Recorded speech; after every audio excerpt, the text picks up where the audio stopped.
Hello and welcome to Adams Butler. So my name is Siobhan Byrne and I am the owner and the founder of Adams Butler. We are a DMC that specialises in Ireland and the UK. And the UK covers England, Scotland, Wales and Northern Ireland. And we also do Africa. So we do all over Africa. So a lot of people think of us as just doing 5-star, but in fact we do 4-star as well. And we often do what I call a nip and tuck itinerary. A nip and tuck itinerary is you have a client who they think they're 5-star, but really they're 4.5, 4.75. So we can put together an amazing itinerary for them, peppering it with absolutely charming 4-star properties to keep the budget tight. Another example of a nip and tuck itinerary is where someone really can't afford a driver guide, but for some reason they can't drive themselves. So again, we'll do an itinerary that they don't need a driver guide every day. So we have access to about 250 exclusive use properties like castles, manor houses, apartments all over Ireland and the UK for clients. We also do individuals, we do groups, and we do multi-gen families, and we book a lot of castles. We also do golf. So about 63% of our clients play golf when they're traveling with us because they're coming to the home of golf in Ireland and Scotland. We can do an itinerary on any theme possible for your clients, even if it's just one person traveling by themselves. So think, drama, architecture, literature, gay tours, garden tours, Jewish tours, knitting, Outlander, Game of Thrones. You think of it, we can do it. We do self-drive as well, and we have amazing driver guides. And in fact, we call these the jewel on our crown. They really are very special people. We can do private experiences at different price points as well. So, from visits that cost maybe from €100 up to a few thousand, whatever your clients want, we can do, and very special experiences as well. And we do shore excursions all over Ireland and the UK, and we have 4 genealogists that we can draw upon within Ireland and the UK as well. So very much for us is our clients not just seeing and doing, but feeling and engaging when they travel with us. So we're very proud members of Virtuoso, of Travel Leaders Select, of Ensemble and of Serendipians. And we're both a Travel and Leisure A-List Advisor 2024 and a Condé Nast Travel Specialist 2024 as well. And those are for all 3 areas, Ireland, the UK and Africa, and that is with both.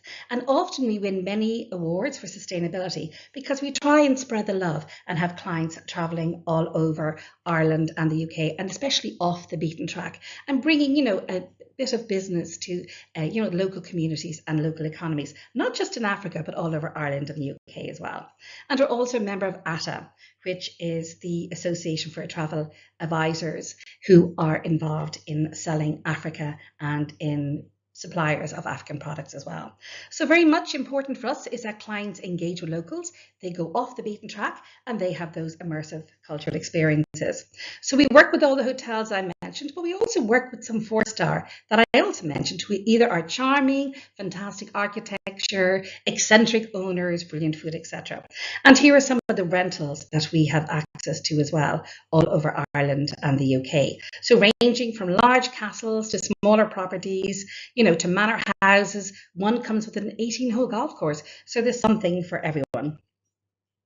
We can do anything that clients want from a range of activities, such as, walking, hiking, biking, anything like that, and anything to do with a horse. So if clients want to go horse riding, ride from property to property, horseback safaris, horse races, horse shows, horse fairs, we can do it for them. And we love when clients experience the birds like the owls, the hawks, and the falcons. We can do a meet and greet with the horses and hounds when clients are visiting Ireland. We just need a driveway, either a private property or in one of the fantastic hotels. And we do a lot of helicopters, especially heli golf, when people are short of time. And this is Garnish Island. It's a garden on a little island off the west coast of Cork, and that just gives you an example of what we would include when we do garden tours for our clients. And this is the national game. Hurling is meant to be the fastest field sport in the world, so we encourage people to either watch a game or to see some locals playing, or if there isn't the season, we will get some local children to show you how to play. And this is the Braemar Highland Games, one of my favourite in Braemar, beside the Fife Arms Hotel and Balmoral Castle. And often the king or queen would drop in before they decamp to Windsor for the winter. So this is the Midlands of Ireland, and a lot of people don't realise the Midlands and Ireland are just as beautiful as is Northern Ireland, and this is a famous Carrick-a-Reid Bridge. This was a photo taken in the winter. You can see from the long shadows, the fact there's no leaves, and the jackets, and that shows you that Ireland is very much a 12-month destination. And one of our favourite private visits is a lunch with the Earl of Ross in Burghcastle. But another thing that people love is actually staying with the Earl and Countess of Erne up in Crumcastle in Fermanagh. And this is their property there. So you can actually be hosted by them, living the real Downton Abbey experience, but with a real live king and earl. And you can also rent their property on your own if you so wish. Another experience people love is having a glass of Jameson whiskey with the Jameson family in their home. And the three sisters are delightful. Or meeting Lord Bruce and touching the original sword, and that's the Earl of Elgin up in Scotland. Or Charles MacLean, the founder of the Scotch Whisky Society, and said to be the world's leading Scotch whisky expert. So there's so many things that people can do in Scotland and in England. We have amazing guides, so we're just seeing some of them there. They're foodie guides, they're doing yoga, activities, etc. Or things you can do like shucking oysters on the beach with an oyster farmer, or going to islands off the beaten track, foraging, visiting the salmon smokehouses, or island hopping in Scotland. Or a lot of people love visiting organic and permaculture farms.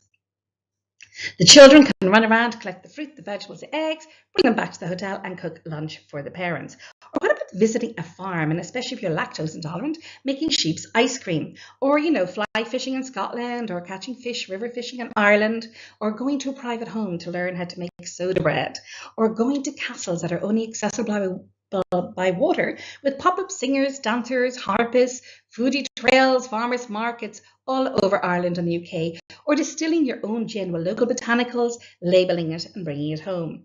And a new thing in the last year for us has been photographic journeys. So these are photos that were taken when clients were travelling with Mark Richardson, our in-house photographer who leads our clients. They're all of the Aran Islands. And don't forget, we're also, I think, the only people who do Jewish tours in Ireland. So it's really about real people, real stories, real experiences for those real memories, not forgetting Africa. So this is my husband, Kasau. He is an elder of the Samburu tribe, and we do exactly what we do in Ireland and the UK, we do in Africa, whereby you visit unusual properties, iconic properties. You can also do rental properties whereby you rent a camp or a lodge or a villa in Africa. We have amazing guides and rangers who will bring your clients around. And we also try and do a lot of tribal experiences. This is Reinhard Wacker, who we worked with in the past when he was doing documentaries for National Geographic. That's one of his photos there of lines. But these are photos from Mark Richardson, and they were taken with clients recently on a photographic safari that he was leading in Tanzania.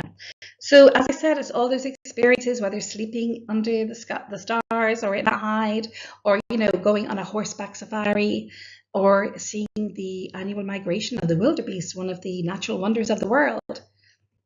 And it's very much a children's destination as well. There's so many places in Africa that are perfectly suitable for children. But we do try and have those tribal experiences, and it's one thing we specialise in, as well as the photographic safaris. So this is originally the first shot you showed there is actually my mother-in-law's hut in Samburu, and this photo was taken in Rwanda on a photographic journey.